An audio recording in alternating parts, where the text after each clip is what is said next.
பிசாசு நம்மளை வஞ்சித்து கீழே தள்ளுவதற்கு அவன் இரவும் பகலும் ஓயாதபடி நம்ம மேல ஆர்வமா இருக்கிறான். கெச்சிக்கிற சிங்கத்தை போல எவனை விழுங்கலாம் என்று சொல்லி வகை தேடி சுற்றி திரித்து கொண்டு இருக்கிறான். யார் செபிக்கிறான், யார் சித்தத்தை செய்ய நிற்கிறான், அவன் மேல் கண்ணோக்கமா இருக்கிறான்னு சொல்லி யோபு புஸ்தகம் 1 வாசிக்கிறோம்.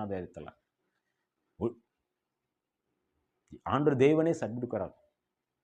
உத்தமனும் சன்மார்க்கனும் தேவனு பயந்து பொல்லாப்புகளை இவனை போல உலகத்தில் யாரும் சொல்லி ஆண்டு சொல்கிறார். அவன் மேலதான் பிசாசு கண் இருப்பான். எப்போ உங்களை பிசாசு அவன் உங்க மேல கண்படுத்தி உங்களை இடர் உண்டாக்கணும், அப்பத்தான் நீங்க கர்த்தரை அறிந்திருக்கிறீர்கள். எப்போ நீங்க ஆண்டு சமூகத்தில் செபித்து தேவனுடைய சித்தத்தின்படி நடக்க இருக்கீங்களோ, அப்ப பிசாசும் இடர்களை கொண்டு வரும்போது, பாடுகளை கொண்டு வரும்போது, அப்பத்தான் நீங்க தேவனுடைய பிள்ளைகளா இருக்கிறீர்கள். அப்படிதான் ஆண்டு சொன்ன. ஆண்டு வெளிப்படுத்த வாசனை, நான் ஜெயம் என்னது போல நீங்களும் ஜெயம் பெறுங்கள்.